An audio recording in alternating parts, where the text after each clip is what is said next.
Assalamualaikum warahmatullahi wabarakatuh.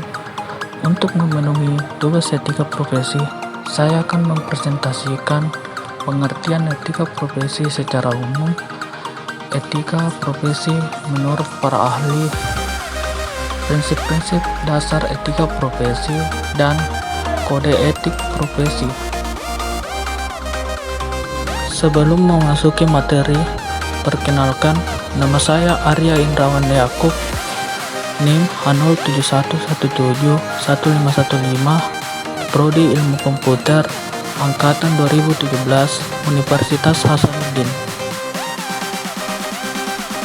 Oke, materi pertama yaitu pengertian etika profesi secara umum.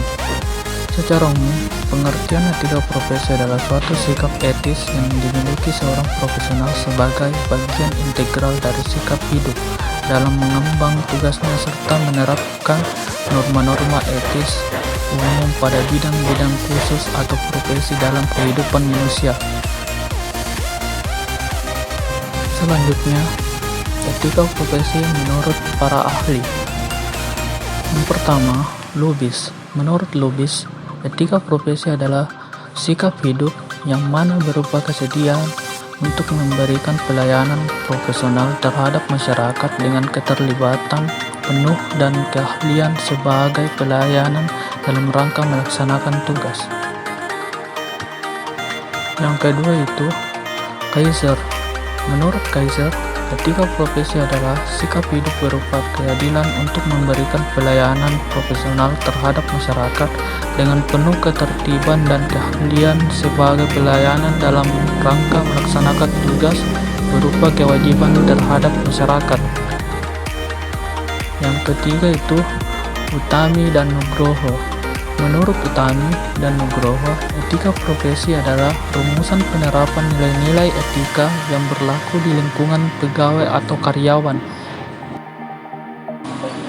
Yang keempat itu Mukhtar. Menurut Mukhtar, etika profesi adalah aturan perilaku yang memiliki kekuatan mengikat bagi setiap pemegang profesi.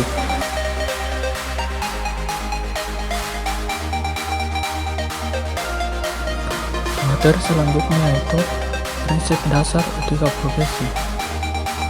Prinsip dasar etika profesi terbagi menjadi 4. Yang pertama yaitu prinsip tanggung jawab, kedua prinsip keadilan, ketiga prinsip otonomi, keempat prinsip integritas moral. Selanjutnya, kode etik profesi. Kode etik profesi merupakan suatu tatanan etika yang telah disepakati oleh suatu kelompok masyarakat tertentu. Kode etik umumnya termasuk dalam norma sosial. Namun, bila ada kode etik yang memiliki sanksi yang agak berat, maka masuk dalam kategori norma hukum.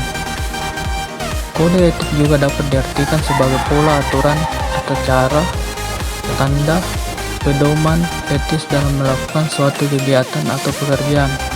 Kode etik merupakan pola aturan atau tata cara sebagai pedoman berperilaku.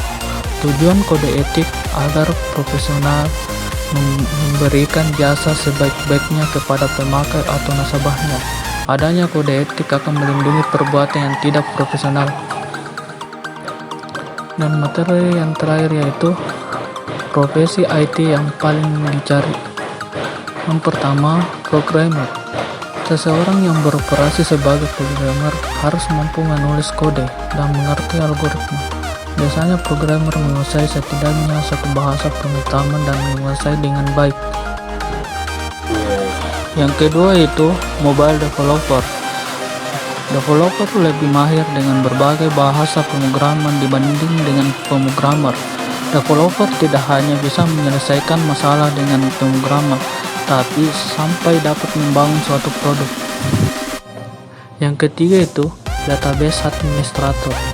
Database administrator jelas menggambarkan deskripsi pekerjaan, yaitu merancang, mengimplementasikan, mengelola, merawat, hingga memperbaiki kesalahan basis atau organisasi.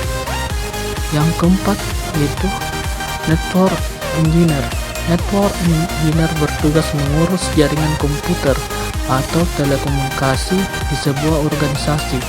Ia harus memastikan jaringan yang dikelola berfungsi dengan stabil dan dapat digunakan oleh user.